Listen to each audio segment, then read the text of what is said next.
a recess. So while we're in recess,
here. Well, thank you very much for that short recess, and I'm glad everyone is here. Thought I'd go over what I understand the day is going to look like.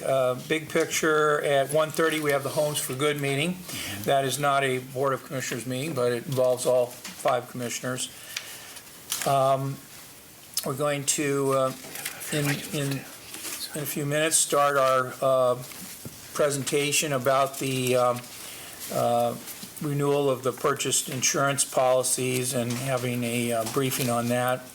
We set that up for about 30 minutes, 15 for the presentation and 15 for board questions. Now, our executive session kind of precedes 2 board items, 3A and B, and because of the discussion yesterday about those, I thought we might have a introduction from our HR director in open session about both of those proposed board orders prior to the executive session, and then we'll have the executive session, and then should the board want to come out of executive session, highly likely, we will then move on to the remainder of the agenda items. Does that sound reasonable to the commissioners? Okay, so at this time then I'm going to call up item 1A, order 19-06-19-01, in the matter of approving renewal of purchased insurance policies and delegating authority to the risk manager to execute renewal documents. And with us to introduce this topic, as I mentioned, set up for a 30-minute item, 15-minute presentation. We have Steve Dingle, Lane County Council, and if you could introduce your guest and give us an overview. I will. Thank you, Chair. Chair, members of the board, this is Ron Cutter. He's our new agent. Our previous Ron Graybill retired last year, and he's from Brown & Brown Northwest. And I know this is new for Commissioners Buck and Bernie, so I'll let him explain generally what his role is. I'll just give the big picture. First of all, normally my risk manager, Lisa would be here, but Lisa Lacey would be here, but she's recovering from surgery. So you just have me today. This is a process that we go through annually, and there's a lot of work that goes into it before you see this presentation. But we sit down with Mr. Cutter and Brown & Brown Northwest. We explain or we talk about the things that we want to ensure. He will go out and generate quotes for different options, and then we meet again and we decide, again, balancing cost with risk, what we're going to do. So in some of the instances, for example, here there's some examples of where we've been able to save a lot of money. I think it was 2 years ago. We had it was brought to our attention that a couple of our buildings were in floodplain, and we were paying extra insurance for it. We questioned that, and actually Pete Zugelder went out and did the work necessary to confirm that they were not in a floodplain, and that resulted in a premium reduction. We've also explored at different times other options besides self-insurance, but just so you know, the way this works is the county is self-insured for the first $1 million. That comes out of our pocket. And so these, you'll see, he'll talk about excess insurance. We've added some things because of technology, and it's turned out to be a good benefit for us, the cyber insurance that we purchased. That's because we have such a tremendous exposure with our, primarily HHS, because we've got literally tens of thousands of personal health records and different things that are out there. So that we've actually invoked that policy a couple of times, and it has, in my opinion, paid for itself already doing that. And finally, the other thing that I'll talk about briefly is we have been searching for, and it has been, I was just talking to Ron before the meeting, a frustrating search to find what we describe as gap coverage, and that is all back to that lawsuit involving behavioral health. Insurance providers, naturally, when you say we have federally qualified health centers and we want to buy gap medical malpractice insurance, they look at you like you're insane because you don't need medical malpractice insurance because the federal government insures you. And then we tell them not always. So we have tried to until that case gets resolved and we get a ruling on that, we've been trying to cover that area because it is, as I've explained to you a couple of times, it's a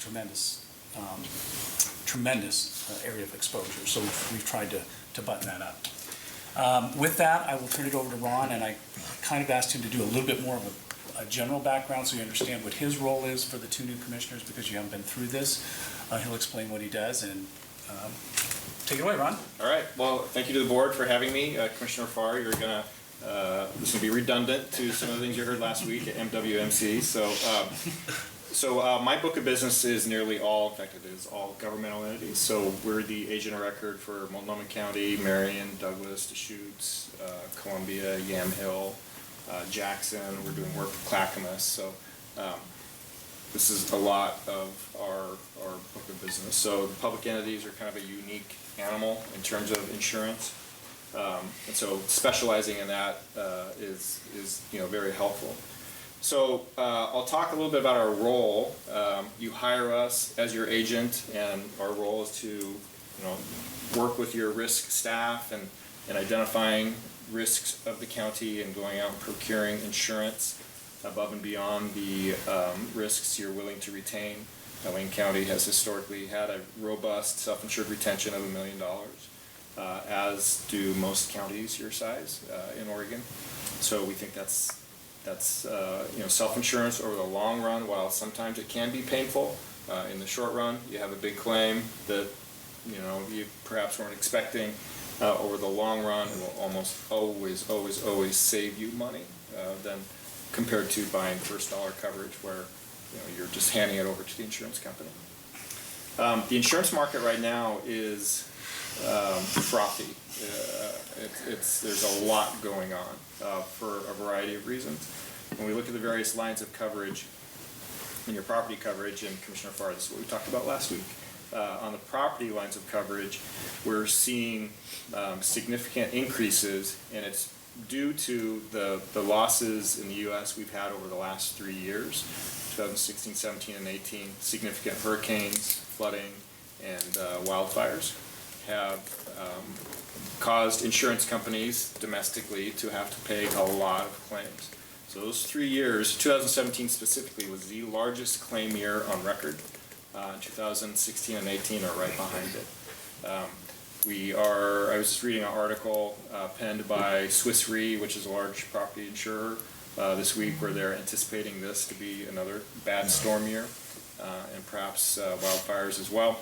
So when you have that, you have several years of bad claims. You have property rates that historically over the last 10 years or so have been pretty flat. And then you have construction costs that have gone up dramatically over the last decade or so. Put all that in the pot, we're seeing pretty significant increases in the property line of coverage.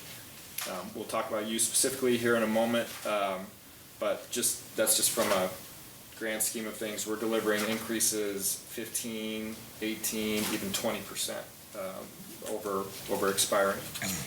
On the liability side, so again, back up. Property would be your buildings and contents and your physical structures. On the liability side, which would be liability claims against the county, could be employment-related claims, could be law enforcement, could be a slip and fall.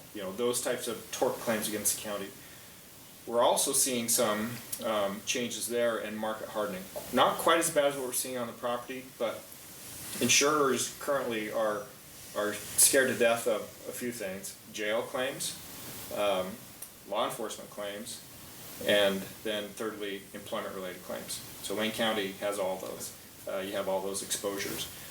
Jail claims, just even here in Oregon, we've had several $1 million and more claims here just in the last 3 or 4 years. It's a trend in Oregon as well as nationally where we're seeing claims arising out of people being incarcerated and just seeing big numbers. And a lot of times it's these jail fatalities. You bring somebody in, and a lot of times these people are not perhaps in the greatest health in the first place, and they die while in your custody, and so you're going to get a claim arising out of that. So we're again, nationally and as well as right here in Oregon, we're seeing pretty significant claims. So that insurers are seeing that, and so as a result, we're seeing premium increases. So if we could talk specifically about Lane County, in your packet, you have a memo that's got a table that looks like that with premiums. They're all there. It's page 2 of the agenda memo. So these are the various lines of coverage that we have in place for you. It's pretty self-explanatory. Aviation, of course, cover the airport. Crime. When we think of crime, we're referring to stolen money. So in most cases, that's embezzlement type situations. Cyber, that would be, if you have personally identifiable information on individuals, you have a duty to protect that. And if there's a breach, then you have to forensically determine whose information got released out there, provide notification to them, and provide credit monitoring. So this policy covers that, as well as, things like extortion. I don't know if you've heard on the news, City of Baltimore has basically just been shut down. So this policy would cover that. City of Atlanta about a year ago had a similar situation. So where you're just crippled, you can't function, this policy would apply to that. The next line is your excess casualty, and the premium that we're showing in there. So keep in mind, you got your $1 million self-insured retention. So the first $1 million of any claim is the county's, and then we have a $10 million policy that sits on top of that. So we call that an excess policy.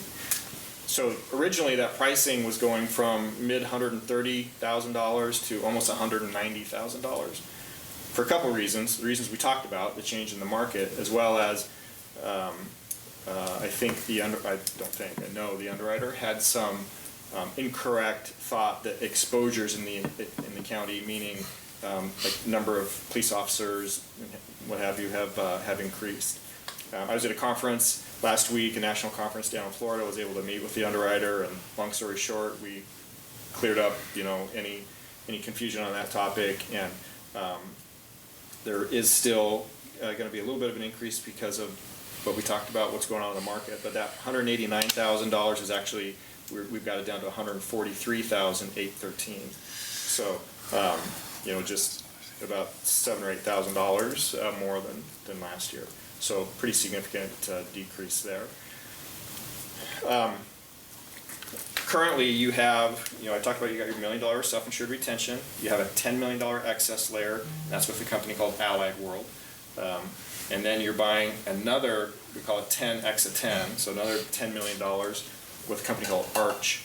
And those premiums are listed there. If you bought that additional $10 million again, it would be another $76,000.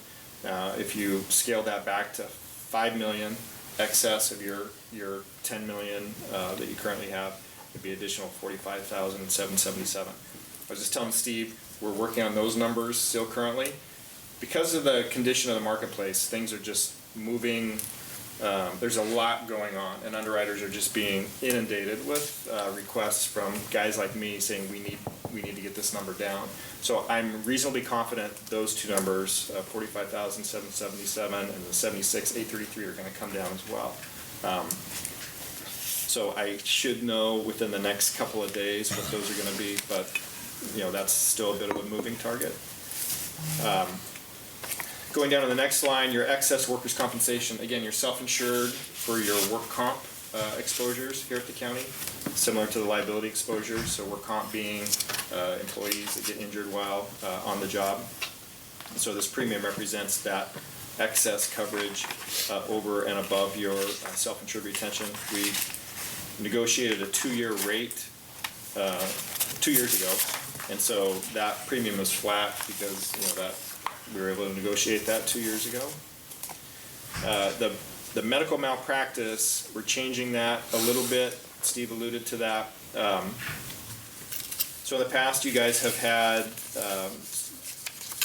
some mental health individuals providing mental health services at the jail, and as a result, we had a medical malpractice policy. Our understanding is we're not providing that service. I think it's perhaps being contracted. And so we don't need that medical malpractice policy any longer, and instead we purchased this gap policy for those claims that for claims arising out of the federally funded mental health clinics that we believe should be covered by the Federal Tort Claim Act, but that's, somewhat in limbo. And so that's gap policy is kind of taking place of the medical malpractice. On the property, this is where we're seeing some evidence of what's going on in the marketplace. Your expiring premiums last year were just under $230,000 with Travelers, your property insurer. The renewal premium is $286,160. We went out and did a thorough examination of the marketplace this year because we knew these premiums were going to be going up, and the feedback we got from the other insurers that we spoke with were, we can't touch that premium, and so we feel good that even though it's a decent increase over last year, what's going on right now in the market, that is a very good rate that you're paying, and so we're very pleased with that. Okay, what did I miss, Steve? I think you've pretty much covered it. I did want to point out that this is really the culmination, and I alluded to it earlier. When we get to this point, this point in the process, we've met the risk manager, Ron, myself, and we've gone through and looked at all the different areas of risk that we have and tried to shore up what we do. Ron mentioned it. For example, one of the big things we had initially was a lot of claims that were out of the jail in a way that we were able to successfully offload, because that's one of the things we try and do. We either have to carry it ourselves with $1 million, or we have to buy the excess coverage, or we have to look for a way to offload it, either like the federal government at the FQHCs, or as in the case of the jail, we contracted the medical services, and now that liability is with the contractor. And that was when I got here, that was one of our biggest areas of claims. And as Ron mentioned, that's a trend that we're seeing with other similarly sized counties, because again, when you have those large jails, and the other way we've been able to offload that risk is that, or at least reduce the risk if we don't offload it, is the mental health program in the jail, because without a doubt they were the ones that were the source of the biggest claims. And I can't compliment Ron enough. I mean, I know that last year, and just for the new board members that might not know this, I mean, this is a very technical area, and it's good to have an advocate on our behalf. And sometimes I think people, and maybe folks listening, don't quite understand how this process works. He's out being our advocate and shopping this. We're not buying insurance from Brown & Brown Northwest. I mean, that's sometimes I think people think that when they see him come back, or in his predecessor year after year, what he's doing is he's going out there saying, here are our needs, give us your best price, and then he comes back. That's the process you don't see. We sit down and have a meeting where he's got all these different quotes where here's the premium from this company at this coverage with this deduct, and we go through and we select, and really what we're trying to do is strike that balance, cover the county, but not spend an inordinate amount of money on insurance or insurance that we don't need. I'm a little frustrated about the gap insurance because I personally believe very strongly that's insurance that we should not and do not need. That's the federal government's responsibility. But so that's pretty much it. I did want to say that with Lisa being out, this is a group effort. I know you see just Ron and I today, but Lisa. Lacey worked very hard, Miranda Rollins worked very hard on this, and Kinsey Silbert worked very hard to get this to you in this process. And the final point I want to make, because Ron hasn't mentioned it yet, there's sometimes frustration about the lateness of this. It's whatever day it is, June 19th. Part of that is because it's the insurance industry itself. We can't get quotes in, because it's come up in the past. Why can't we get quotes in April or May or whatever? Well, that's because Ron can tell you they're all sitting there waiting till the very last minute to see what's going on before they put out their quote. And so this is always the place we're in. We wait for him because he has to get the final quotes. That typically happens the first week or 10 days or middle of June, and then we always have this scheduled at this point. But that's why it's really beyond our control. It's beyond his control. Especially in market conditions like this, insurers just are not willing to give up numbers early at all. They want to see how things develop before they send their numbers out there. And so looking ahead, given the characteristics of what's going on right now in the marketplace, insurance is like any other financial product, that, you have these ebbs and flows, so, not to sound like a doomsdayer, but I think next year at this time, we're gonna be seeing increases as well, because we're in this cycle where things the market is hardening and rates are going up, so, I don't think it's gonna be, I hope it's not gonna be horrible, but I would anticipate similar increases next year perhaps, depending on, really kind of depends on storms this year, this summer and fall, and what happens if we get a couple of hurricanes that hit here domestically. That's not good. We need a little reprieve from that. If we see a lot of wildfires, we could really use a reprieve from that as well. So, that's TBD, Yeah. All right, well, thank you very much for this presentation, very thoughtful and informative. We'll now turn to the commissioners for questions and comments, and I have Commissioner Farr and then Commissioner Bozievich. You don't sound like a doomsday advocate, no more than the writer of Revelations in the Bible. But, and that being said, I don't know that we can expect relief from some of the weather events that we experience throughout the nation. We have major flooding in the unprecedented flooding today, as we're sitting here. Yep. And a tornado hit Dayton. A tornado hit Dayton 3 weeks ago. So The thing about tornadoes, which is interesting, is the damages are right here. really localized. Yeah, so from an insurance standpoint, not as- underwriters don't get too worried about Unless you tornadoes. get that's kind of thought. But that being said, we can anticipate that kind of a increase.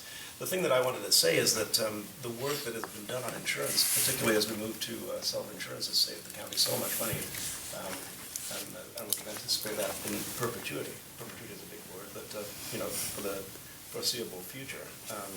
And I think Lisa's not here. I wish she were, because I'd like to compliment your staff member Lisa on the work, the diligence that she puts in.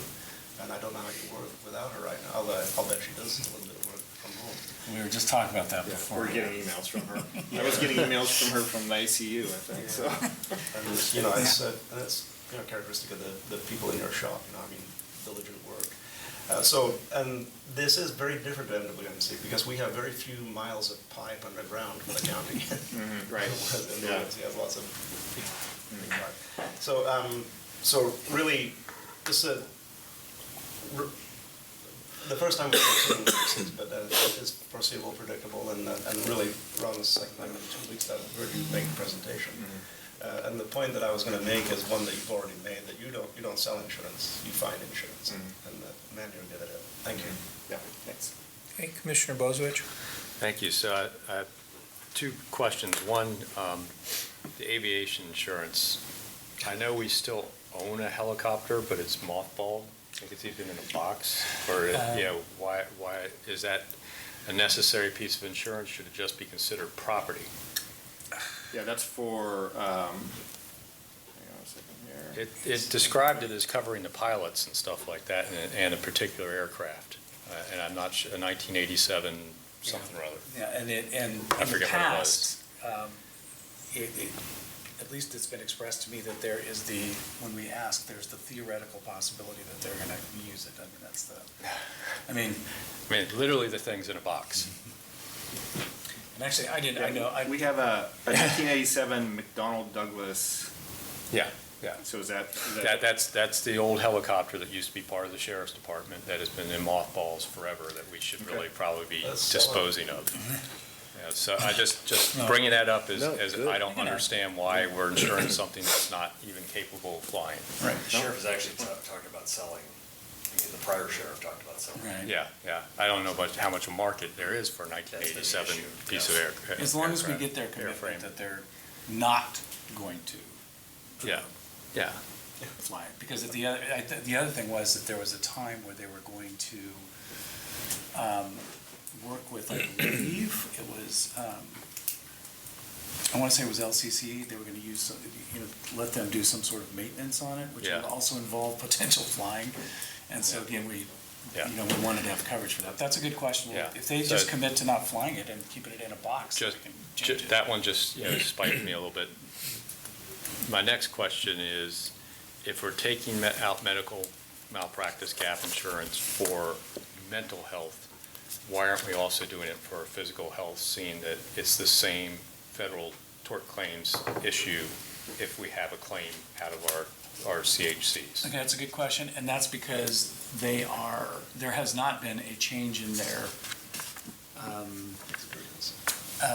their position on medical, if it's a medical procedure, and quite frankly, the reason that our thing, that's their traditional coverage, and we do so little, we don't do, like I said before, we're PCPs, right? So we are not doing brain surgery, we're not delivering babies, we're not, doing those sorts of things that are high risk. But the simple answer is, we have not had them when it is a traditional, this is medical malpractice, you prescribed the wrong medication, you didn't diagnose this. They have accepted those claims. Prescribed something I was allergic to, and I got Yeah, hospitalized. they have not, they have not balked at those. They have not balked at those at all. It's, their Okay, idea is good. that this mental health is not treatment, medical treatment. That's what their position is. Yeah, so that I'm just concerned, because if they're gonna balk at the mental health issue, I'm worried they're gonna balk at the fiscal health at some point. Yeah, don't take this as my view of trusting the federal government Yeah, on this, but yeah. at least, I will say this, we don't have to, that's not speculation or an Yeah. educated guess on my part. We have submitted those claims and have received no pushback. And as I breezed my way up and down the coverages and all that, I could not see what we're actually purchasing for $33,000. Is that something between our $1 million self-insurance and? That's primary coverage. Yeah. Yeah, that's $1, so there's no retention there on So, that gap policy. Up to, what size claim and how many occurrences, or, that's what I couldn't find, was Yeah. what we're It's- buying for $33,000. Yeah, so that was it's a $5 million limit. You can have as many claims, you're not limited to. Up to $5 million. Yeah, Yeah. yeah. So a $10 claim, they'll pay, then they'll pay, Up to $5 million. $500,000, $10 claims if we have that. Yeah, exactly. So, okay, I just wanted to understand what we were purchasing. Yeah, and I will say that in terms of trying to really nail that down, we have been, Lisa Nichols and I have been extremely diligent on the deeming paperwork that has been, that's the process that deeming is essentially being covered. And so what we've done is we've been very explicit with the federal DHS, when we have to file that every year. We have been very clear about adding all these different programs, like the one that generated that claim. Because in theory, if you submit that and they send the letter back and said you're hereby deemed and covered as a federally qualified health center, anything that's in that application should be covered. So we're being very diligent and very specific about listing all these different kinds of programs, like mental health court, veterans court, et cetera, et cetera. Okay. Thank you. I would just jump in and say that, first of all, I enjoyed your reference to Swiss Re. I had never heard of Swiss Re until I went to one of my high school reunions. And, North Bend High School does not produce a lot of research economists, but alas, one of my high school classmates graduated from Reed and the Wharton School of Economics with a PhD in economics, and he works for Swiss Re in New York. Okay. And so I learned a little bit about the reinsurance industry, and of course, this is really, we have people like us that need insurance. We have people like Mr. Cutter, who helps us buy insurance. We have insurance companies that sell us insurance through him. And then we have reinsurance to insure all those people. Right. And so Swiss Re, even though it is a private company and based in Zurich, London, and New York, it is one of the international leaders in this reinsurance industry. And relevant to your comment about the number of weather-related, or might say climate-related issues, is they have put a substantial amount of their research on their public website about the problems faced by the insurance industry as a result of climate change. And we've seen these big tropical storms in say, India and other places. And although that's horrible and kills lots of people, that does not have nearly the financial impact of a hurricane Yeah. coming through New Orleans or Miami or whatever, or a fire adjacent to a large city.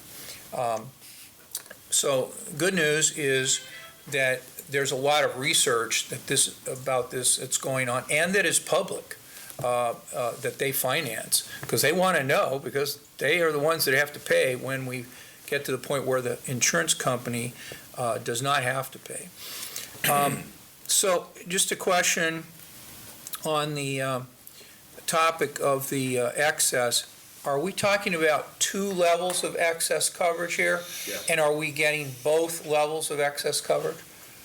Yeah, so like I said, you got your $1 million self-insured retention and 2 levels of excess, and they stack. So it's Okay. a layered, 10 Okay. million and currently 10 million. Okay. For a total of 20 million per occurrence, above and beyond your $1 million self-insured Okay. retention. And maybe this is a question that you can answer.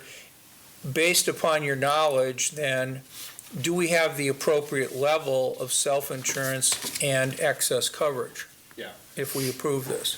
Yes, so just, looking at your peers, there's a lot of entities that are still just buying the 10 million primary, or excess, excuse me, above the self-insured retention. So Lane County is one of the few that we work with that's actually carrying a total of 20 million. I've only got a handful out of 180 public entities in Oregon. I only have, I'm thinking of you guys and one other that have $20 million worth of limits. Is that, not to use the word excess twice, but is that excessive Excessive. coverage to have that Well- additional amount? I mean, to me, as a conservative person, Yeah. that sounds good to have Yeah. good coverage. It's, I think with your exposures, what we talked about earlier, the 3 things that insurers are really worried about on the liability side, jails, police, and employment, where you have all 3 of those in spades. I don't think 20 is excessive. I think it's reasonable if you wanted to bring that down to 15. I wouldn't suggest you go back down to 10. I think that 15 to $20 million range is, a good place to be. Okay, and when I first got here a number of years ago now, we had a lot of claims on our gravel roads. It seems like we had, whenever we had a review of our claims, it was like gravel hitting windshield and all other roughly equal in number. Now, they weren't large claims, but we had a lot of them. And I'm wondering,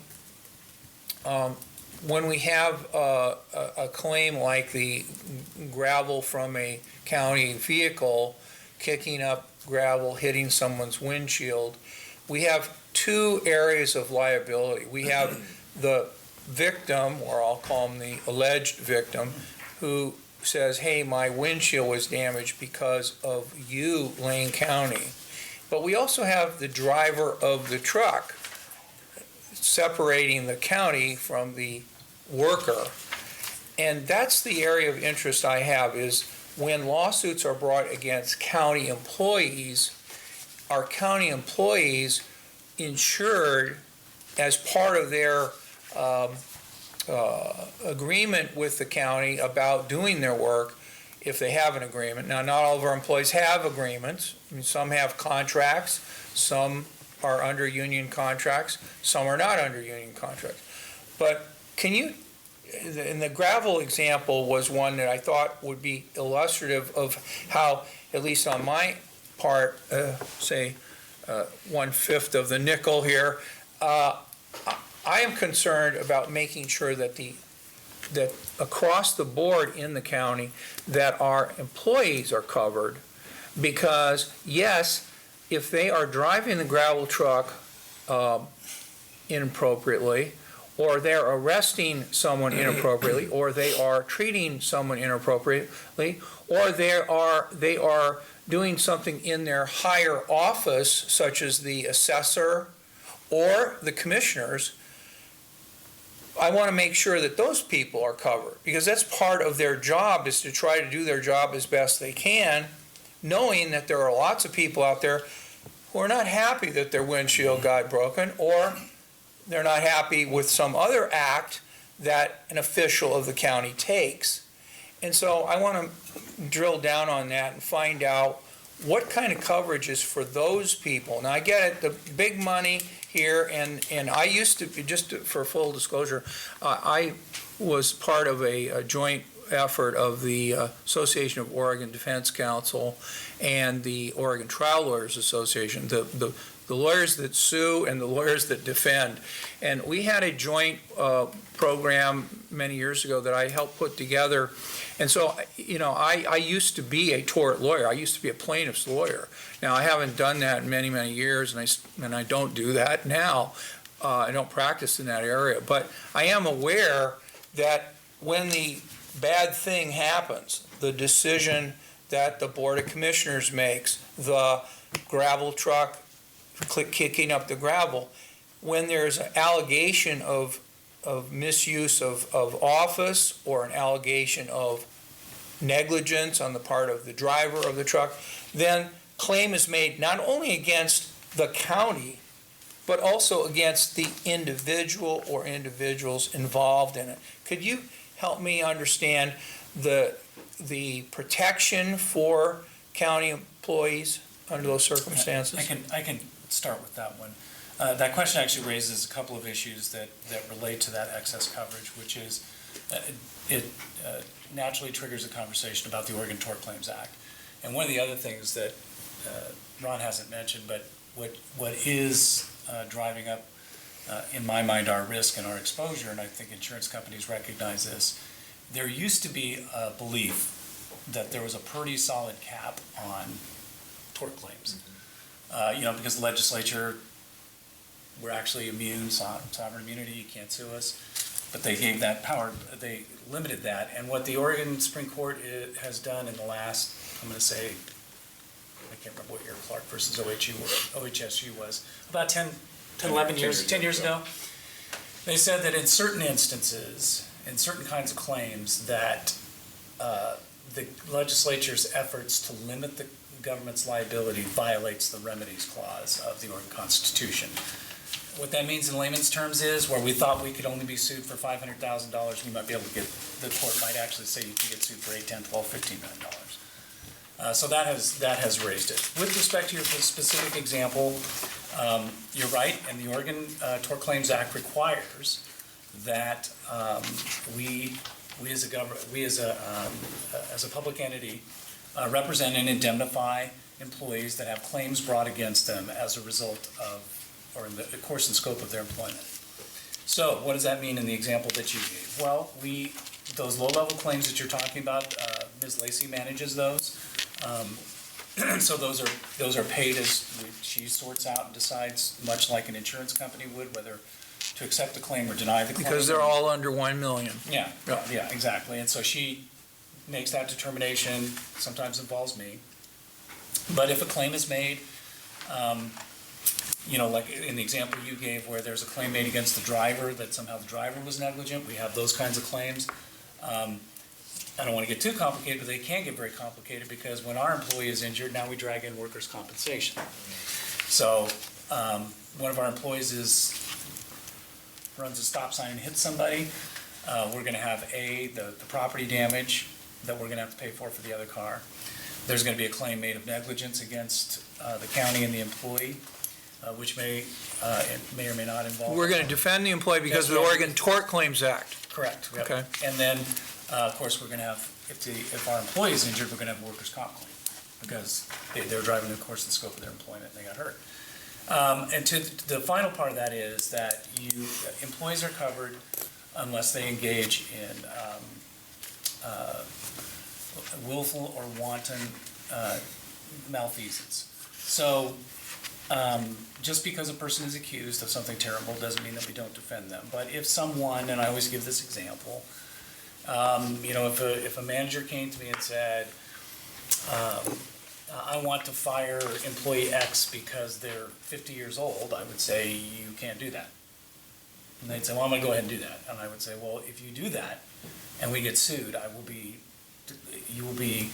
do a coverage investigation, I will do my due diligence, but at the end of the day, if I determine that you disregarded legal counsel's advice and knowingly violated the law, you are not covered. I will find that you engaged in willful or wanton malfeasance, and the county will decline to represent and identify you. And it's important for folks to understand, it's not just paying the judgment, it is representing and identifying. So we actually are very similar to the position of your insurance company in the private world. If you get into a car accident, and you should have insurance because it's the law, and the allegation is that you were negligent, you're gonna call your insurance company. You don't have to call a lawyer. They're gonna provide a lawyer to defend you and represent you, and of course, pay any judgment if the judgment's rendered against you.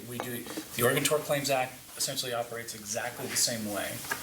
And to the amount, it's the same sort of thing. We're covered for if the allegation against the employee is in the course and scope of their employment, we're gonna pick up the first $1 million. And if it goes above that, then those other coverages that Ron described, layered coverages, will kick in. Okay. And then the final piece is that in very specific circumstances, we also have to post bonds for certain things, and we also carry, I know the acronym, I'm trying to think of the word, errors and omissions insurance for, so in the capacity of the board of directors.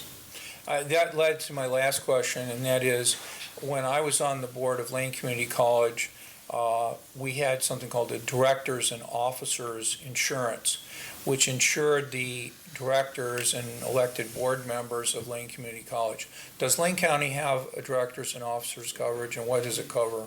It's called your elected officials E&O. So, yeah, so it's the equivalent to a D&O policy. And it covers, if there was a claim made against one of you for, some egregious act that you did in the scope of your role at the county, then it would cover that. And it would also be, it may be that it's essentially double covered, because, for example, you would also have coverage under, if the, in the director's thing, it would probably be, most likely, it would be an employment claim, that maybe you fired somebody just for a discriminatory reason, but most of the claims that come against folks in that capacity are negligence. So you either negligently hired a bad employee, or you negligently supervised an employee that harmed someone else, or you didn't negligently Allow the supervise. hostile workplace to exist. Or you negligently didn't supervise the financial officer and they stole a bunch of money. So the claim would be a negligence claim, which would again be covered under the Oregon Tort Claims Act. Okay. Any other questions from commissioners before we move to a motion to approve this order? Do you have a question? No, I had an aviation question and that was answered when Jay asked. It's nice to meet you, sir. Thank you. Likewise. I've not heard frothy or hardening in this context. No, but for me, so I assume frothy means turbulent. Turbulent. There's a lot of turbulence in the market, yeah. Right. And hardening, I assume, means if we're losing money, we're gonna raise rates like Rates, hell. yeah. Okay. Yeah. I'm sorry, I just. You should be in the industry. Bill, I was in another industry that purchased a lot of insurance, including, ironically, a lot of E&O insurance. Okay. So I'm just very curious, your perspective. Have you ever seen this level of frothiness? Yeah, in the absolutely. Yeah, And what were the circumstances? I got a lot of white hair. It was 2001. As people tell me when I complain that that's happening, they said, well, at least you got a lot of hair. Yeah. It was September 11th, 2001, actually September 12th, 2001, when we saw just hitting a brick wall in terms of seeing market conditions change dramatically. So we're not anywhere near that. Other than that? Yeah, I mean, There are. yeah, Okay. I mean, it's, like I say, insurance is cyclical. Yeah. We've been in a soft, reasonably soft market for probably a decade. And so we're now, seeing some firming, some Right. hardening. And I do this when I talk about it. The reality is insurance rarely does this. It's kind of, I think a It's more more accurate like thing is that, isn't it? It's more of a Yeah. stair step, yeah. So, it's just, it's the. There's a graph in here. Yeah, no, that's what I was looking at. It's pretty flat. I know, I was trying to find it. I couldn't find Unless you're it. self-insured. Ron and I are going like, we understand each other, okay. And my last, It is like a. yeah, my last question is really one of naivete, because as Mr. Dingle mentioned, Heather, and I am new in this, and that is the insurance, the entire package you laid out, will that cover, There's Mr. last Dingle, page. the worst-case scenario, in terms of this federal qualified, this vulnerability or exposure that we have? It's, when you talk about insuring I'm just asking. Yeah, no, it's a the good worst case scenario. You don't know what the worst-case scenario, right? A, you don't know what it is, and B, I would probably never recommend that you do, because you go broke buying insurance. You just, like earthquake, for example, we're ripe for a Cascadia type event. Right. If we were to go out and buy earthquake coverage on 100% of your building values, you'd have to fire 3/4 of your staff. I mean, it's No, like, it's always a prudent business Yeah. decision. so that's the I'm just- I'm analysis just- that, we do with Steve. So this is the best place to be. I believe so. Yeah, and that's again. I'm sorry to interrupt you. No, that's okay. That's the, HHS, because of their exposure there, because again, and I've said this before, and I think Ron would agree with this, I believe that our current greatest exposure are those mental health programs that we're running, because currently the federal government is declining coverage, and they are tremendously risky. You have people with mental illness, some with criminal records, out in the community. Right. I mean, there's just a lot of that, as that one case illustrates. It only takes, that one person killed 4 people in Maine too. And so they were looking at a $24 million obligation. And a little degree of predictability. Yeah, with zero. I mean, that person was in a mental health program for a criminal trespass too. No, I know, trust me, those words have been internalized. That's all then. I also just want to comment, I was really hoping that Commissioner Bozovich, because I know he looks at every dollar and penny, I was hoping he was going to question some of those bigger dollar line items as opposed to the two, but thank you. Yeah. Thank you. I just, Yeah, go ahead. one final question, because you gave us different rates for 10, 15, 20, does our motion need to specify which level coverage we would desire to purchase? Because I would recommend we stay with the 20. It has that on there, Is it set the motion set for the 20? yeah. Yes. Okay, I just wanted to double check The that. only thing I'm thinking about is the aviation. Because again, if I can get the sheriff's office to commit that under no circumstances during, the next year, Yeah. it's not gonna get flown, it's not gonna get unboxed and loaned to LCC for training, then we can, Yeah. then it just becomes a property issue. Commissioner, That's covered under property Bernie. schedule.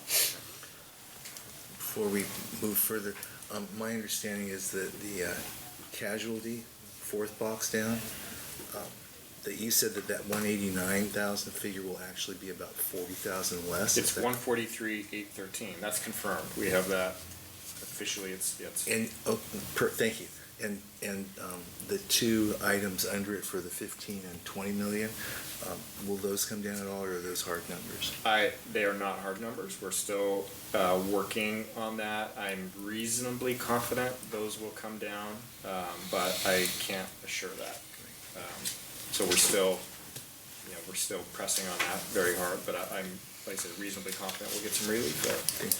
So I guess the way to look at that is it wouldn't exceed that, so. Right. Yeah. The numbers may be lower than the number. Not to exceed. Yeah, exactly. Okay, so whether there's more questions or not, I'd like to move this along and have a motion to approve the order as presented. So moved. Second. Okay, it's been moved by Commissioner Bozovich, second by Commissioner Buck to approve Order 19-06-19-01. Further discussion? That's how rates moved over last. Seeing no further discussion, we'll move to a vote. All those in favor, please say aye. Aye. All those opposed, please say no. Motion carries 5-0. All commissioners voting in the affirmative. The order is adopted. Thank you very much, Mr. Cutter and Mr. Dingle. See you next week. Appreciate that. Yeah. We're on a regular schedule here.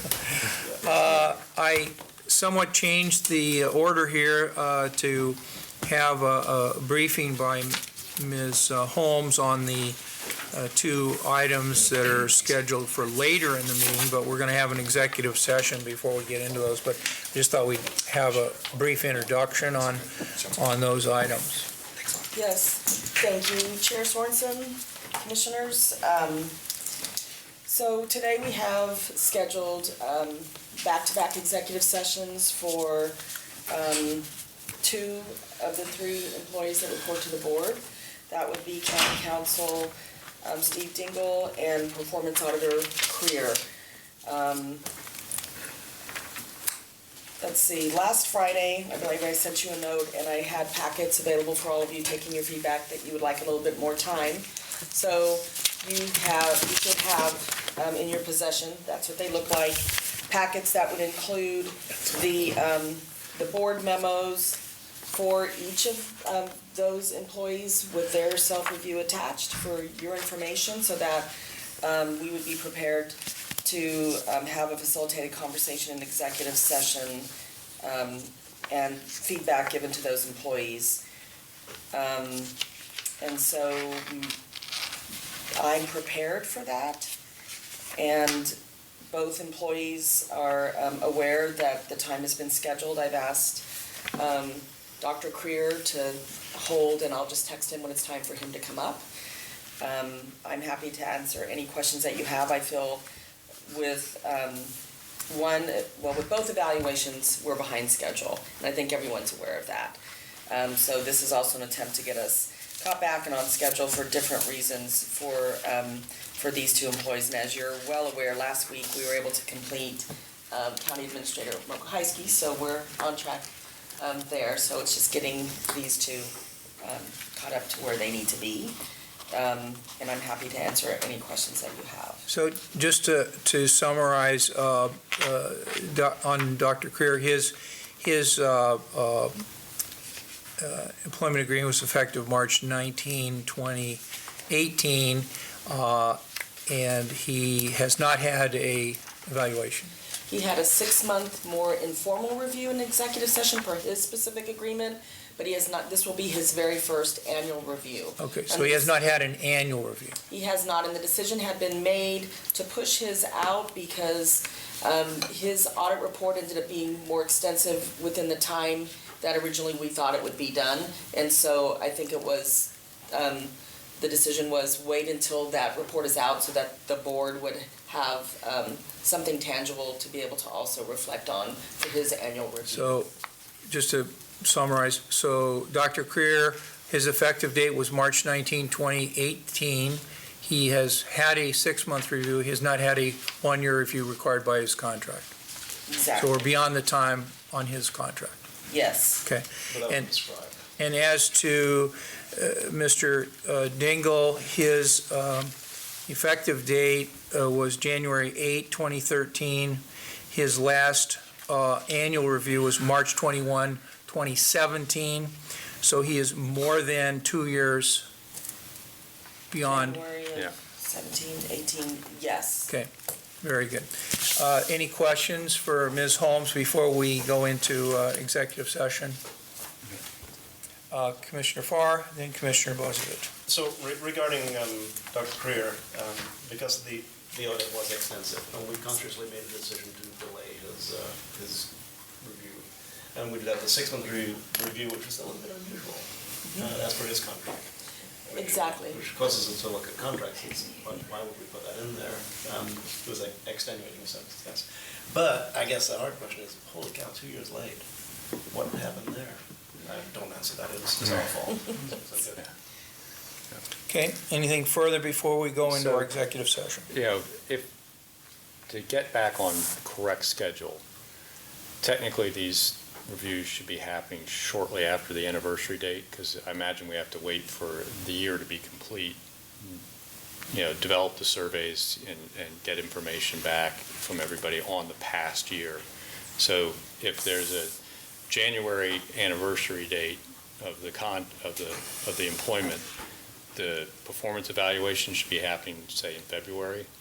What I would say, that's typical for any employee, that's your goal is to do a look back. And then for the employees reporting to the board, what I've tried to do is pattern after the past practice that has been in place. And so it has been after the anniversary date.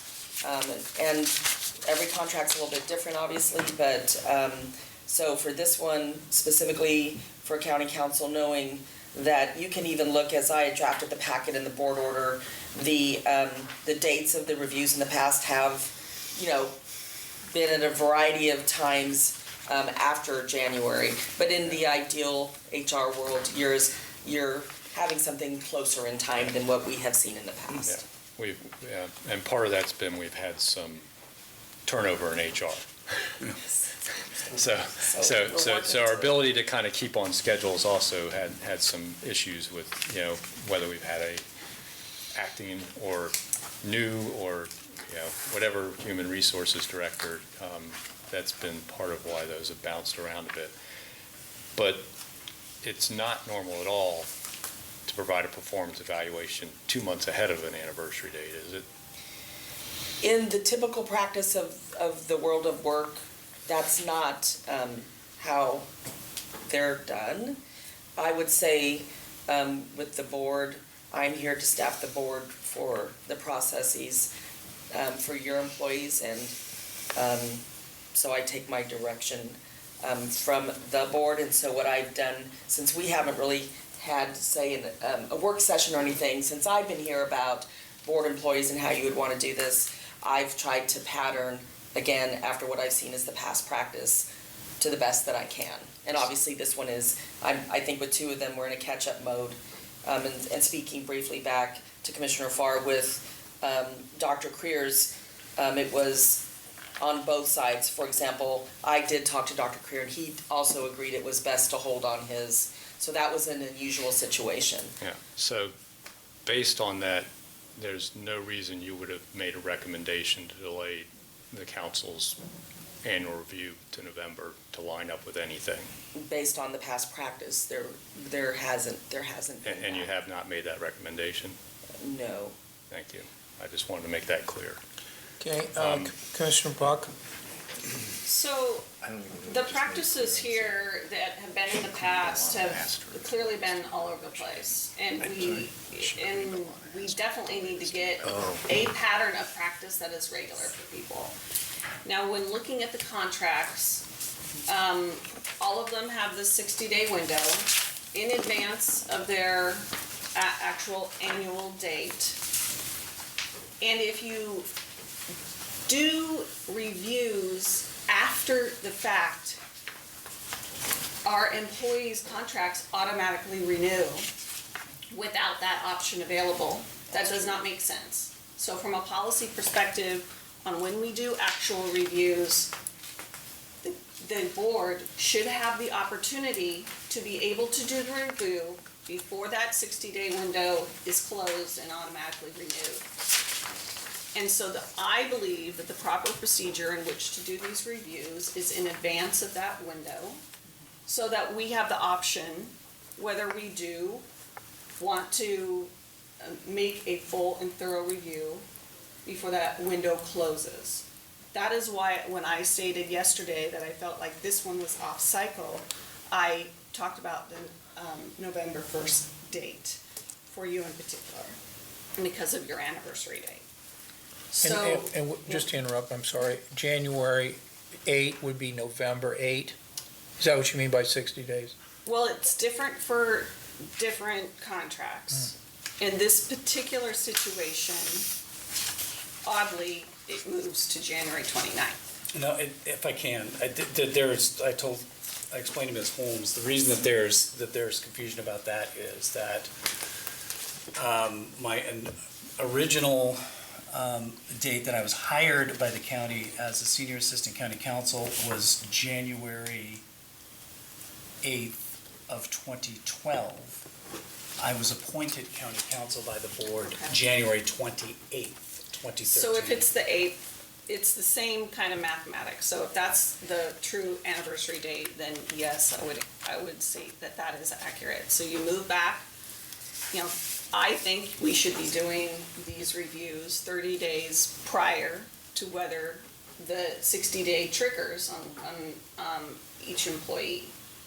And so that would, you'd go back approximately 90 days. That is the appropriate time for our board to be doing reviews for each of our employees. And so that date is actually quite close to where we are now for Mr. Dingle. And it seems more efficient to just combine the two. So we're already late, but his next review is quite soon. Out of efficiency's sake, it makes the most sense to just combine them and do them together. I'm not following that. Yeah. Okay, Well, do you want to clarify before, and then? Yeah. I guess I'm the only person that You do follow that? hasn't talked. Go ahead, did you want to clarify for Pat, or? let me just say, as I'm understanding this, your point is as to the matter of documenting the county council's annual performance evaluation, that should we conduct this interview prior to November of this year, that would function as within the time that is involved to where there's a 60-day period. It's 30 days ahead of a 60-day period, right? 30 days ahead of a 60-day period that's required by the contract to make sure that the review is done before the 60-day period begins. Correct. And we haven't done that in this instance, and we haven't had to review for 2 years, approximately. And this, you know, this should have been done at that time last year, Yeah. in my Yeah. opinion. Okay. So further discussion before we decide to do Go the ahead, executive session or not? Yeah, may I? Yep.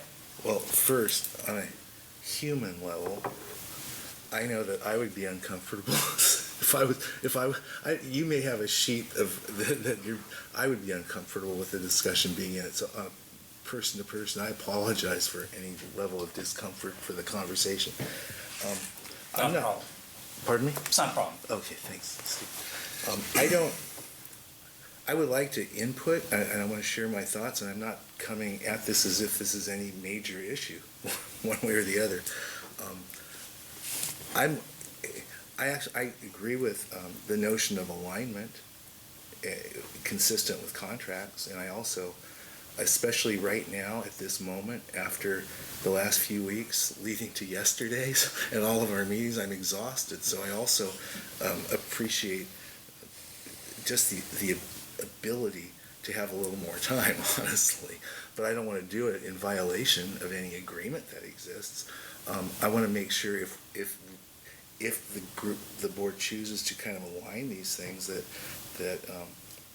Mr. Dingle, because I have no issues that require immediate evaluation. I feel supported, but I want to make sure that there's no pay that a person loses in the event that something's delayed a few months. So, I would just want to make sure that if this is what occurs, I'm thinking selfishly for me, but I want to hear from the party involved. And I also, this is another one that a new board is dealing with because the old board didn't. That 1 year ago was last year, and I don't know the circumstances for why that didn't occur. So anyway, what Heather said makes sense to me, but I'm not saying it with a passion. I'm just saying it makes sense to me. It would be great to align things the way HR typically is aligned, but I also want to make sure that employers are held whole, so that if our delay doesn't affect their ability retroactively to get whatever merit increases or whatever was appropriate and due. Maybe I could ask this question of both Steve and you, and that is, how would you feel about, given the life cycle of the Board of Commissioners, that we typically will have every 2 years, we'll have some change in the board. So January isn't a really good time to do an evaluation because we have new people coming in. What if we just picked, June 15 as a date to do these reviews, and that way we can, with agreement, we can alter the contracts for the 3 people and just say we're going to do the reviews in June. That gives the new commissioners an opportunity to review the people. It is more likely that review would occur at a lighter time of the year than, say, January or December, or even May or April, because those are very busy times. This is light relative to the other times. Great. And so I would just like your input on that, because obviously we've been a little more diligent on the county administrator's reviews than the other 2.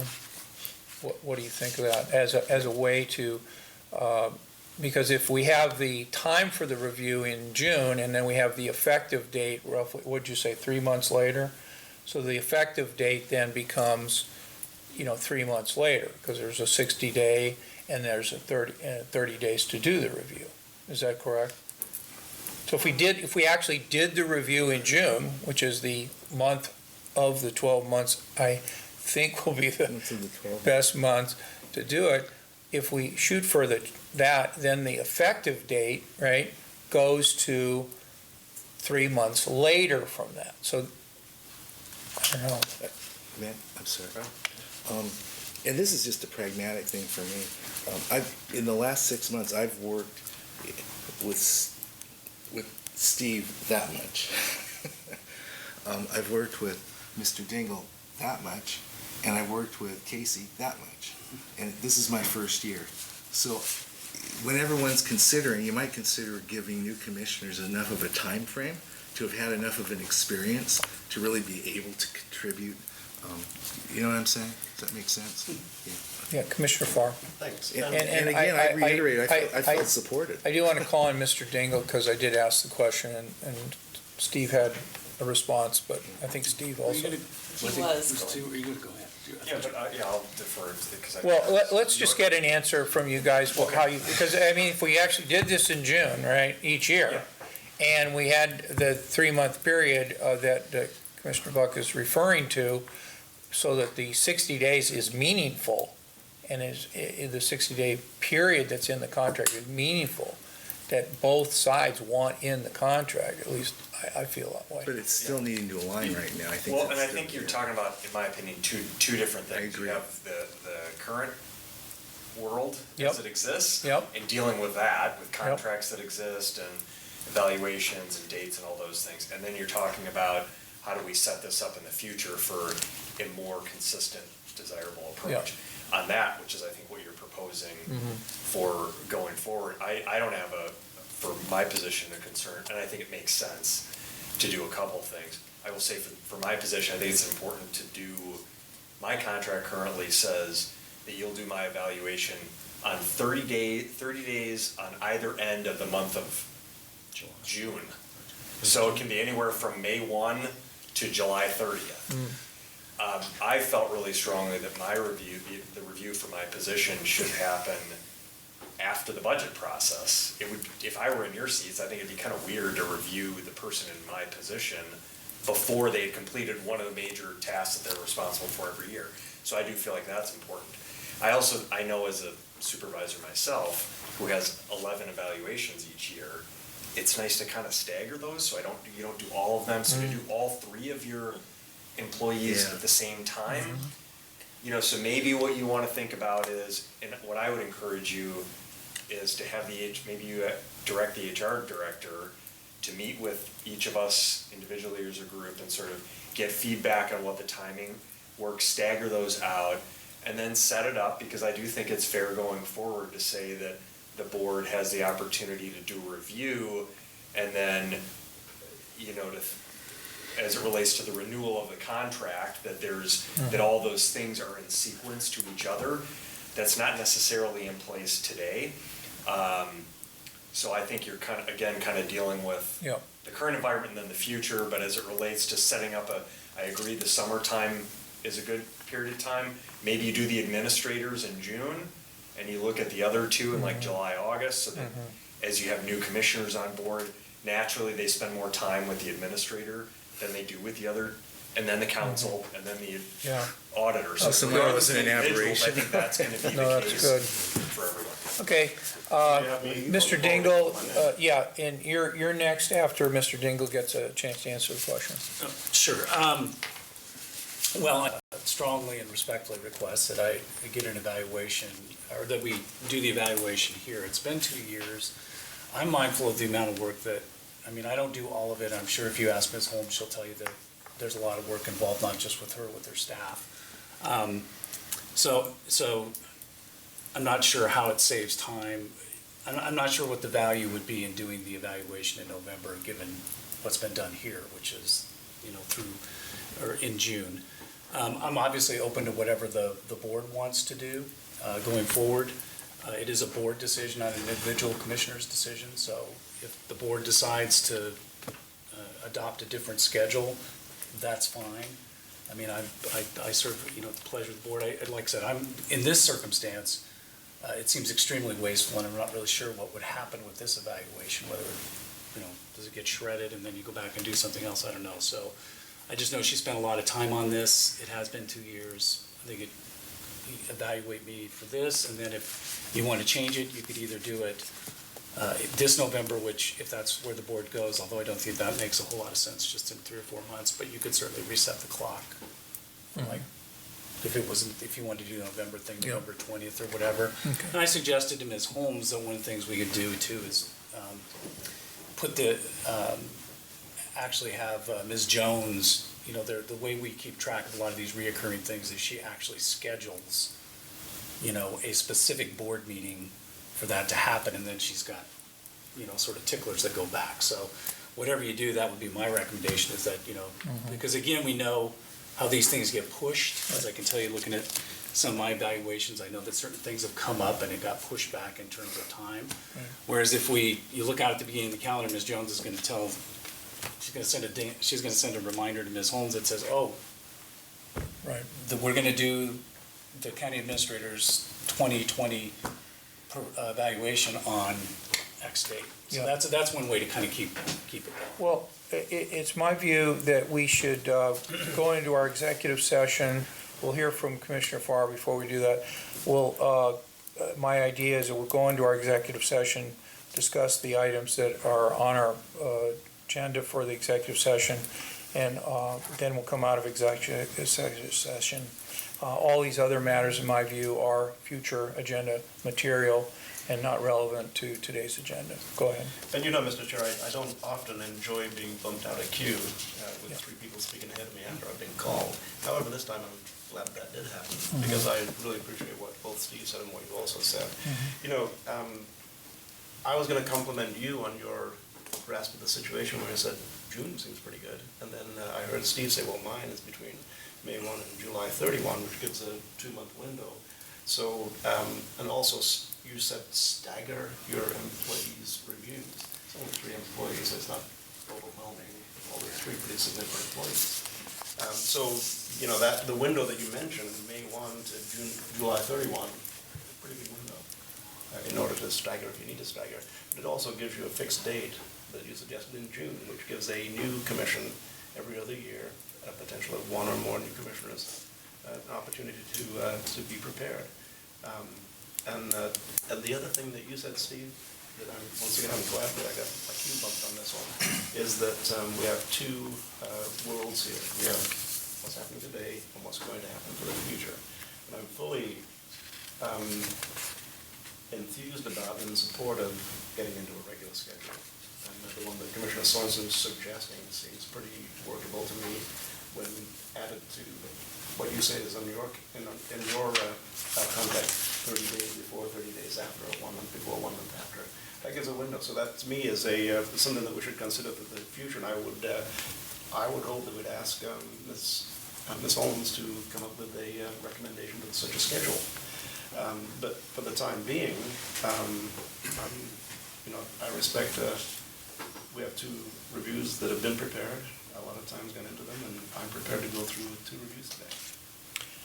Okay, so unless there's further remarks, why don't we then move to our executive session? Any comments before we leave our executive session? I mean, our. Can we briefly recess, because I'm gonna have to go, do you have the recorder in the? I have it. Oh, you do, okay. I asked her. So, okay, so very good. So we'll now move to item number 2, our executive session. The Board of Commissioners will now meet in executive session to review and evaluate the employment-related performance of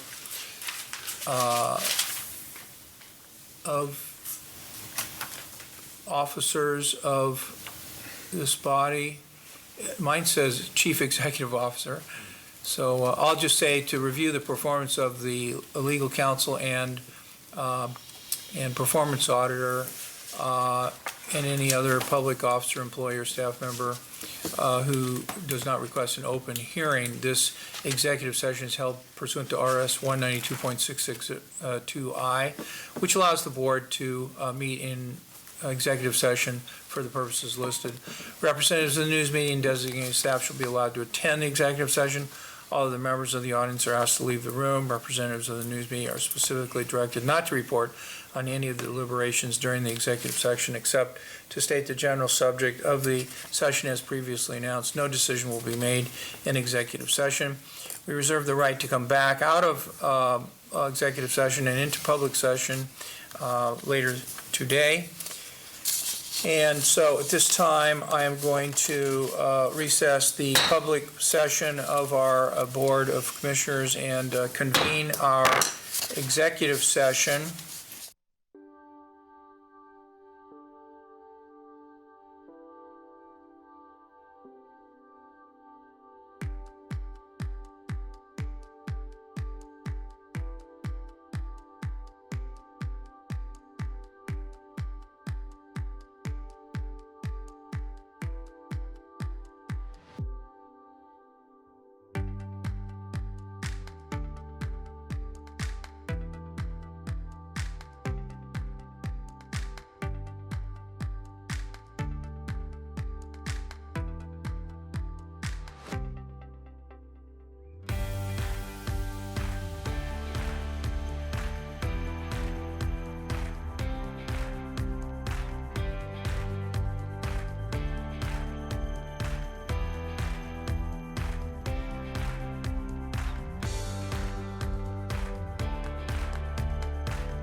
Welcome back to the Wednesday, June 19 regular meeting of the Lane County Board of Commissioners.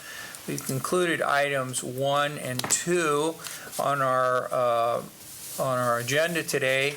We had an extensive executive session on the evaluation of the county council's performance evaluation, and also the Lane County Performance Auditor's annual performance evaluation. And now we'll call up item 3A, Order 19-06-19-02, in the matter of documenting the County Council's annual performance evaluation. With us to discuss this is Alana Holmes, and also present, of course, is our Lane County Council, Steve Dingle. Thank you, Chair, Commissioners. We're now out of executive session and back into open session to allow for an overview of the feedback received for County Council Steve Dingle's evaluation. So just for the audience that has joined us, an overview of the processes that we send out 360 surveys to a list of individuals. In the case of the County Council, that was sent to 17 individuals, with 9 being returned for a 53% response rate. Those individuals include direct reports, peers, community partners, and elected officials. We cover feedback in 2 categories of county core behaviors, which are tied to our newer strategic plan, and then our leadership competencies. So with those responses, the average rating from the total surveys was a 3.46 out of a 4 rating scale, which is considered successful, meeting expectations. The board has had an opportunity to review the package of information, including the survey comments in the board memo, and also had a chance to review the self-evaluation provided by Mr. Dingle. So I would like to just point out a couple of highlights of comments made in a few areas. Anyone actually will be able to see these as they'll be uploaded to the website following these executive sessions. So for the area of communications effectiveness, Mr. Dingle was rated 100% as regularly demonstrating or excelling in this competency. A sample comment is that Steve is an excellent communicator. He is flexible when dealing with different areas of the county, leadership, etc. He's extremely resilient as he goes from one hot issue to the next, shifting gears as needed depending on the issue, person, etc. He shows emotional intelligence and is very open to constructive feedback. I have enjoyed working with him and appreciate that I can always talk to him about tough issues. For the purposes of time, I'll just select one more and then turn it back over for your conversation. In the area of Driven to Connect, 100% of respondents rated the employee as regularly demonstrating or excelling in this area. One of the samples is that Steve is engaged with stakeholders at all levels in support of the county's desired outcomes, specifically ability to work with the City of Eugene, volunteer groups, and elected officials in ensuring legal, feasible, and acceptable response strategies, willing to participate and take the lead when necessary. So there is provided alternatives and options with a recommendation of the board can accept the review as being rated at 3.46 and find the county council to have met his performance expectations this past year. And then the second option obviously is that the board can choose not to accept these specific performance review ratings and substitute a different set of ratings, with the recommendation of staff being option 1, as this is supported by the survey ratings. Chair, at this time I would turn it back to you for board conversation with County Council. Okay, we had an extensive discussion in executive session, so at this time I will accept a motion to approve the order as presented. Mr. Chair. Yes. I'd like to move we approve option 1, which is Board Order 1906-19-02, with a series of whereas, which for the interest of time I will not read, but therefore that Steve Dingle continue his employment with Lane County in the position of county council, that the record reflect the annual performance evaluation of Mr. Dingle was completed and rated as successful, that Mr. Dingle's compensation will be moved from his current salary to the equivalent of the next step on the salary schedule, which is step 9, and that the change in compensation will be effective to January 8, 2019, which is Mr. Dingle's anniversary date of employment. Okay, and is there a second to the motion? Second. Okay, moved by Commissioner Farr, second by Commissioner Bozovich to approve the order as presented with the meeting expectations clause and the other clauses as read. I did have one question, and that was, Mr. Dingle, we talked about this, but I just wanted to ask it on the record. What is your view on changing the date of the review to be in July of 30 days ahead of or 30 days behind July 1? I'm fine with that, and if it's the desire of the board, I'd be more than happy to draft up an amendment to my employment contract that reflects that. Okay. I think that would be up to the board, but it's not relevant entirely to this discussion, is it? No, It's not, no. yeah, so I don't think I want to get into that, but I just think it's good to ask the question publicly. Okay, any other comments or on the motion? Commissioner Buck. Just for the record, wanted to restate some of the things that we talked about in our review, which was I would really like you to make sure that we keep good relationships with our other governmental agencies that we work with, and to ensure that when we communicate, you keep that in mind. In addition to that, making sure that when we're counseled, we get all views of every issue in order to make an educated decision. And I just wanted to make sure that that was out for the public as well, as they're watching. Okay, any other comments before we go to a vote on the order as presented? See none. All those in favor, please say aye. Aye. All those opposed, please say no. No. The vote is 4-1, and board order is adopted, and Commissioner Buck voted no. Thank you for all of your work on this matter. And so the order will be approved. Next item is item number 3B, Order 19-06-19-03, in the matter of documenting the County Performance Auditor's annual performance evaluation. The Board of Commissioners held an extensive executive session with Dr. Creer, our County Performance Auditor, earlier today, and with us to discuss the matter of documenting the County Performance Auditor's annual performance evaluation is Alana Holmes, Director of the Human Resources Department. Thank you, Chair, Commissioners. Similarly to what we just discussed regarding County Council Dingle's evaluation, we utilize the same process for Dr. Creer's review. A 360 survey request was sent to 23 reviewers, and 15 returned their responses, providing us with a 65% response rate. This group included customers, peers, audit committee members, and elected officials. And again, the survey asked questions in 2 categories related to county core behaviors and leadership competencies. One of the additional areas that was a little bit different at the request of Dr. Creer was that we provide and front load for the surveyors an opportunity to comment on recruitment and retention audits, specifically as he was interested in garnering more feedback about the different components to help guide him in his future work, to help inform him for what he does there.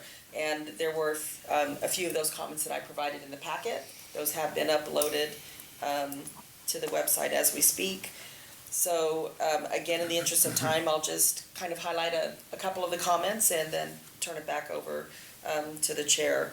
So one of the core behaviors is a passion to serve, and 73% of respondents rated the employee as regularly demonstrating or excelling in this area, with 20% rating as inconsistent. One respondent said they weren't in a position to observe that, which accounts for some of the rating percentages. So one sample is that Dr. Creer has a passion to serve our organization and is very friendly, engaging, and meets everyone with enthusiasm and individuality. He did engage employees for feedback in order to complete the audit, hence the sizable credit section within the audit. With all that said, Dr. Creer is very resourceful. With his charismatic and outgoing personality, it is clear he will go to the limits to obtain whatever information, resources are needed to complete his work and study. So that was reflective of several areas. And let's see if I would just pick one more. I guess I would look at thought leadership competencies. 73% again rated Dr. Creer is regularly demonstrating or excelling, with 7% indicating something less than that, and 20% stating that they weren't in a position based on their work, probably outside of Lane County, to reflect in a response. So one respondent said that definitely it seems that he seems to approach his work in a more scholarly manner and spends time thinking about details and the various approaches to the work that he does. Again, I have provided in your packet two options. The first option being that the board can accept the review as being rated at 3.07 and find that the performance auditor has successfully met his performance expectations of this past year. And option two is that the board can choose not to accept those ratings and substitute a different set at your discretion. The recommendation of staff is that you would adopt option one, as this is supported by the survey ratings. Chair, I'll turn it back over to you. Okay, thank you. We have in front of us Order 19-06-19-03. At this time, I'll entertain a motion to approve. Commissioner Farr? Thank you, Mr. Chair. I'm going to move that we approve option one, Board Order 19-06-19-03, in the matter of documenting the county performance auditor's performance evaluation, which the order, which is available online, contains a number of whereas. I will read the therefore. Therefore, the Board of County Commissioners of Lane County orders as follows, that William Casey Creer continue his employment with Lane County in the position of County Performance Auditor, that the record reflect the annual performance evaluation for Dr. Creer was completed and is rated at meeting expectations, that Dr. Creer's compensation will be moved from his current salary to the equivalent of the next step in the salary schedule, which is step 6, and that the change in compensation will be effective March 19, 2019, which is Dr. Creer's anniversary date of employment. Okay, is there a second? Okay, it's moved by Commissioner Farr, seconded by Commissioner Bozievich to approve the motion as made. Further comments, questions, concerns from commissioners?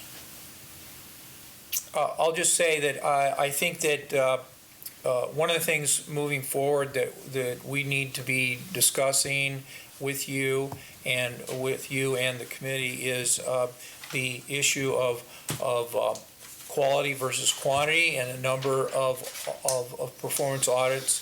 And I guess just like people, they come in all sizes, shapes, colors, ages, whatever. And so they require different levels of work depending on the complexity. And I think that it would be important for you and the committee to discuss this, but also the Board of Commissioners to discuss this with you at an appropriate time down the road, maybe a work session. I'm not proposing that today because we've got a lot of other important work to do. Not that this isn't important, but we'll do that later. And I just want to somewhat put it on you to remind the commissioners, if too much time goes by, that if that hasn't been done, that you'll bring it to our attention. I just want to say that I believe that's an important part of our good working relationship. Sometimes you need a pickup truck. Sometimes, you need a fast car. Sometimes you need a bicycle. So there's different ways of getting around. And that was my summary of the complexity of your work. Okay, any further comments from commissioners? A question, Yes. if I may. Sometimes you need a 15-year-old Toyota, by the way.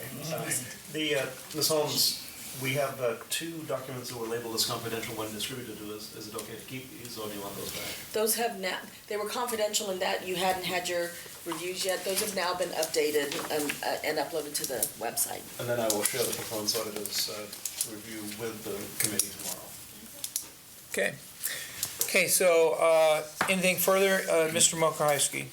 After this item, maybe we could get briefly some direction from the board and some direction to the HR director as it relates to the 3 contracts and the scheduling. Okay, Come back. thank So you. I just wanted to flag that before you Yeah, adjourn the meeting. no, good point. Thank you so much. Before you adjourn the meeting. Okay, thank you. So before we move to other items beyond the current board order, did we vote on the order? No, okay. After we vote on the order and we get that on the record, then it's my intent to call on Mr. Mokrowski for the matter of lining up the contracts and reviews. So at this time, regarding Order 19-06-19-03, all debate having concluded, we'll go to a vote. All those in favor, please say aye. Aye. All those opposed, please say no. And the order is adopted. Congratulations, Dr. Creer. And next, I'll call on Mr. Mokrowski to talk a little bit about the process moving forward for the lining up the when the reviews of these of the direct reports to the board will occur. So for Dr. Creer's benefit, because he wasn't here unless he was watching the prior discussion, the board has talked about and had a desire to try to have some staggering and consistency of all 3 reviews of its 3 employees. To do that in around the summer months when there's a little bit more time and space to accomplish that, and then also to consider resetting the contract dates, the dates by which the contracts would renew so that the board can complete all the evaluations and in advance of when those contracts would automatically renew. So my suggestion, Mr. Chair, would be that the board, if you would like to do that, and I appreciate that the HR director in all other cases reports to the administrator. In this case, the HR director is taking direction from the Board of Commissioners as it relates to how you want to conduct the evaluations for these 3 employees. So it's really your direction to the HR director in this case, but my suggestion to you would be that you direct the HR director to discuss with the 3 employees their desires and timings consistent with what the board has talked about, maybe the administrator 30 days in advance of, or 30 days on either end of the month of June, county council, same around July, performance auditor, same around August, if that works for everyone, and maybe look at resetting the contract dates sometime, I threw out December 1. It could be the case so that it's well in advance of. So I just put that out. If the board wants to change that, fine, but that you direct the HR director to have those conversations that come back to the board with a proposal that you could then approve. Okay, Commissioner Bruni. For me, I think the board is fuzzy on that. That was a proposal that the chair made. I don't think that reached the heart of what Commissioner Buck stated. If it did, let me know, but I don't think it did. And so why don't we just chill? Why we got through this? Why don't you have those discussions? Come back, but I don't think we, in our minds, have really given discussion and agreement on what a schedule will be. I think we know we want to create one so that people are not put in the position that they have been put in and it's deferred. That would be my one request. And then the other thing is, I would just like to state, and again, we can chill on this too, but I don't pretend to have as much background in evaluation methodology, but I do have background in evaluation methodology, and there are a couple of items I would just like to have the opportunity to chat with the board, and it's been a long 2 days, but to chat with the board at some point about prior to doing this again. And it relates to, employees being the only people that provide folks to participate in their 350 evaluation. And it also relates to the selection of comments to provide an example that there were comments, but then to select which ones they were that can be persuasive one way or another if it's just one or two that are chosen. So we can have that conversation later. It's not a big deal. It's really a methodology question. I just wanted to call it for future reference. Maybe, I'll just throw this out in response to that. First of all, thank you for trying to follow up on that. Secondly, I don't necessarily think we have to do this today. But whether we do it or not today, and that remains to be seen on the point of view of other commissioners. But what I would encourage you to do, Alana, to the extent you can, is to be thinking about this, because it will be coming up in both the context of the methodology of the reviews, of how the reviews are done, as well as the dates, and I appreciate the suggestion. Any other comments from commissioners on where they would like this to go? Sure, that's fine. I think if Alana comes back with some thoughtful suggestions for the board on how to make sure that we realign those, I would welcome that. So I guess I will take that as a board assignment at this point to do that, and we'll have Mr. Milkowski kind of maybe summarize that at the conclusion of this meeting to make sure we track it as an item. So anything further from the board before I turn to Mr. Milkowski for that review of assignments? Okay.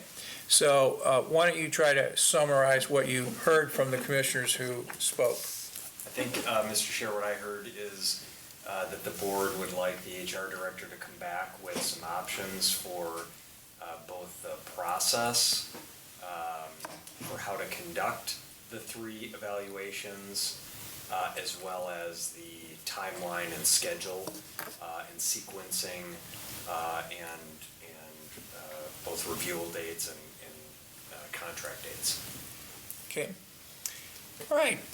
So thank you very much. It's now my intention to shortly adjourn the board meeting. For the benefit of the public, we are meeting on July 9 at 9 a.m. and also on July 10 at 9 a.m.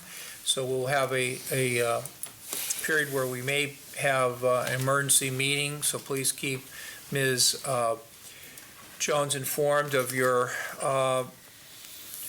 telephonic whereabouts in case we do need to conduct an emergency meeting. We're not planning to conduct an emergency meeting or special meeting, but I always like to remind people that things do come up, and sometimes we don't get a lot of notice for that.